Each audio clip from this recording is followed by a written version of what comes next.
আমাদের professor Yunus already চাবিটা আপনাদের হাতেই দিয়ে দিয়েছে। এখন আপনারা কিভাবে খুলবেন, কিভাবে বন্ধ করবেন, এটা আপনাদের দায়িত্ব। এবং আমরা উদ্বুদ্ধ করছি প্রত্যেকজনকে যে এই ভোটে আপনারা এমন কিছু করবেন যাতে ভবিষ্যৎ বাংলাদেশ সুন্দর হয় আমাদের সবার জন্য। দেখুন, এই প্রশ্নটা ইয়েকে করেন, আসিম নজরুলকে করেন, কারণ উনি আইন বিশেষজ্ঞ। আমি এত বেশি আইন টাইন বুঝি না।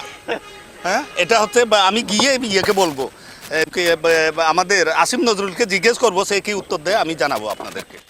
এই এই ইলেকশনে যেন গণমানুষের অন্তত আর কি ইন্ডিভিজুয়ালি যারা ফার্স্ট টাইম আর ওর সেকেন্ড টাইম ভোট দেয় নাই, ওর থার্ড টাইম ভোট দেয় নাই, তারা যেন একটু আনন্দের সহকারে এসে নিজের ভোটটাকে নিজের মতো করে দিয়ে যেতে পারে।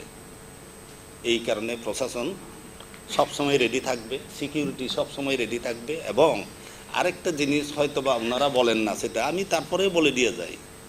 আপনারা ওখানে গিয়ে এই সেই করবেন, কোনো ভোটার কিছু করবেন, ইভেন সিকিউরিটি এজেন্সিও কিছু করতেছে, সেটা কিন্তু ওই দিন শেষ হয়ে গেছে। পুলিশের বডি ক্যামেরা থাকবে, 90% পোলিং স্টেশনে সিসি ক্যামেরা থাকবে। এবং খুব সিরিয়াসলি চেষ্টা করতেছে যে আমাদের বডি ক্যামেরাগুলি যেন ম্যাক্সিমাম জনদেরকে দিতে পারে। সম্ভব না আপাতত এই ইলেকশনে না হলেও ভবিষ্যৎ ইলেকশনগুলোতে হয়তো বা হবে, কারণ এগুলি তো মোটামুটি প্রিজার্ভ করা যাবে, ইউজ হবে ভালোভাবে।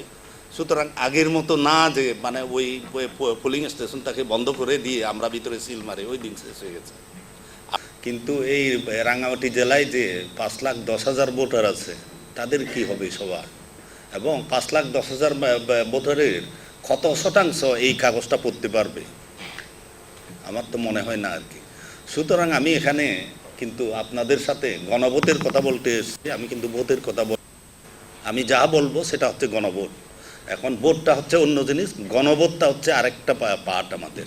আর এই গণভোটে আমি কিন্তু না ভোট দিতে আসি নাই, আমি এসেছি হচ্ছে আপনাদেরকে জোগাড় করতে হবে হ্যাঁ ভোট।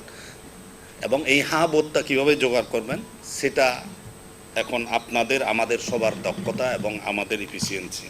দোয়া করবেন আমরা যেন আগামী 12 তারিখ নতুনদেরকে জায়গা করে দিয়ে আমরা সসম্মানে আমাদের স্ব জায়গাতে ফিরে যেতে পারি। এই দোয়াটা দয়া করে আমাদের প্রতি করেন, আমরা যেন পরবর্তীতে দেশ এবং জাতির সেবায় এভাবে না হলেও পরোক্ষভাবে সেবা করে যেতে পারি।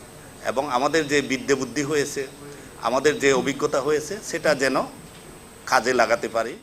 দুইটা ভোট দিব, একটা হা নার মধ্যে একটা ভোট দিলাম, আর একটা ভোট দিব এখান থেকে জনপ্রতিনিধি নির্বাচিত হবে। সেটাও আমরা চিন্তা করব যে এই যে হা বা না ভোটের মধ্যে যে আমি যাকে রিপ্রেজেন্ট করলাম, সে হচ্ছিল সংবিধানে গিয়ে সংসদে গিয়ে এই সংবিধান এই আলোকে হচ্ছিল পরিবর্তনের জন্য ডিবেটে অংশগ্রহণ করবে। এবং পজিটিভলি ডিবেটে অংশগ্রহণ করার মাধ্যমে আমাদের মানুষের প্রত্যাশিত কাঙ্ক্ষিত সংবিধান সংসদে তারা অবদান রাখবে।